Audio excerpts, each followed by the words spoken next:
Welcome back, everyone, and I'm here again with Ross Benjamin, SBR contributor, and today we're going to be looking at that college football game between Oklahoma State and Kansas. Right now, bookies are favoring Oklahoma State at minus 21 with a 50.5-point total for this game.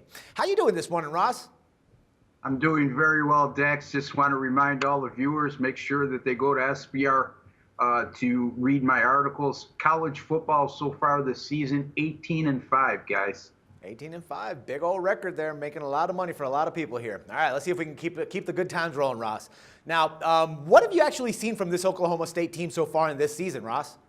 Well, they opened the season against the #1 ranked team in the country, and still #1 ranked team for that matter, the Florida State Seminoles, and they gave them all they can handle before falling short 37-31 in that contest. Since then, they've reeled off 4 wins in a row, and they've done so in quite impressive fashion.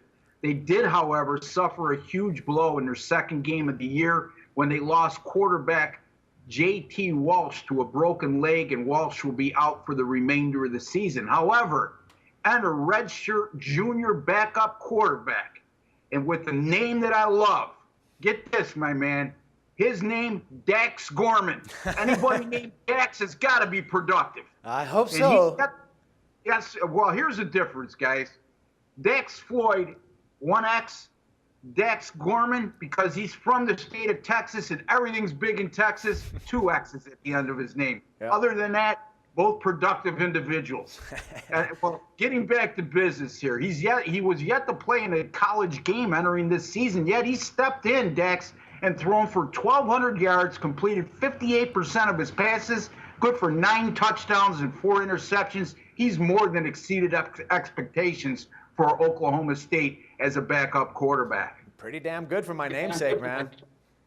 All right, Ross. Now, after I read your article, it was pretty clear what you pointed out, that Kansas football program right now is pretty much going through some dark days in recent years. But what's the culprit in this case, and why have they actually been struggling?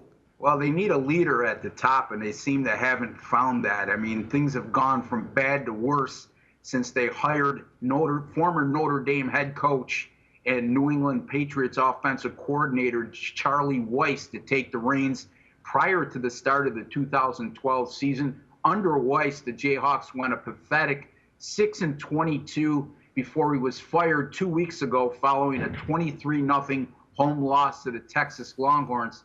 Putting things into perspective, Dax, the Jayhawks have now gone 2-41 in their last 43 conference games. All right, my man. Now, I know that these are one of the plays that you really don't like because of the huge spread, but what are you going to recommend in this case? Are we going to see this maybe a spread or maybe a total play for this game? The Cowboys are a vastly superior offensive team than the Jayhawks, and this game has the potential to become very ugly. Although I'm a bit reluctant to lay this kind of number on the road, I just can't make a case for the home underdog in their current state of affairs.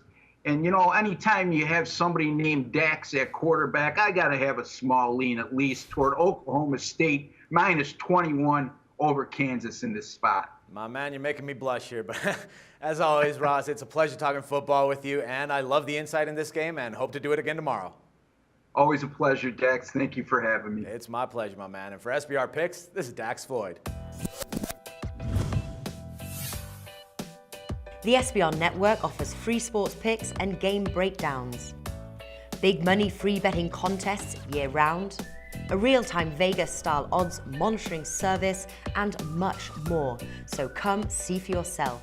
To stay updated on SBR news and promotions, follow us on Twitter, Facebook, and Google+, and do be sure to subscribe to the Sportsbook Review YouTube channel to catch all our daily sports shows.